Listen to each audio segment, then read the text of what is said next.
So right now we're in the midst of our 6th year of training with Aaron Kent Consulting, and we've been able to, there are pluses and minuses not being able to be on campus, but one of the pluses is we've been able to, with the virtual trainings, really focus on what are the needs of each grade level band.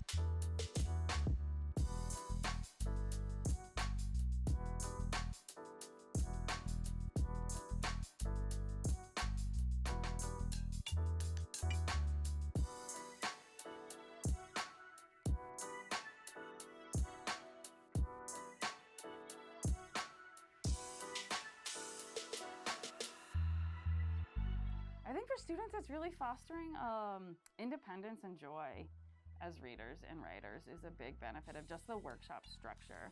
So the structure of the workshop, the teacher will have a mini lesson with all the students together that'll last 5 to maybe 12 minutes for some of the older kids. And then they really have a lot of time to either read from their stack of independent reading books or write their stories. And during that time, teachers will conference, teachers will have small groups, but it really, like, the students have a lot of choice and agency over their reading and writing.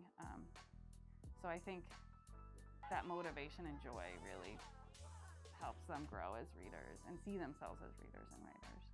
The last session was focused on story workshop, which is similar to the structure of writing workshop, but involves a bit more of invitation and provocations for using materials and playing with them to promote and think about ideas for stories. So we're working on telling their stories more realistically. One thing I've done is to create little tiny puppets of each of the students, and they're able to build houses and make things that show the progression of their stories, and they can show themselves doing it, and that helps a lot with then retelling onto the paper. What did I do first? What did I do next? Because they're acting it out and actually kind of doing what their story is telling. So that's been something that's been a lot of fun that we've been doing, and just finding ways to make things feel more like games. Oh my goodness, here we go. Beautiful. Lua.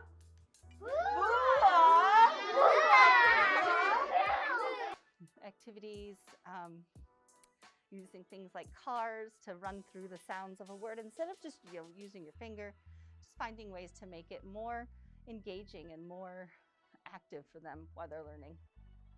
So for the younger kids, they're not learning to read in the traditional way yet. They're doing a lot of oral wordplay, vocabulary building. So some of the phonological awareness is hearing the speech sounds.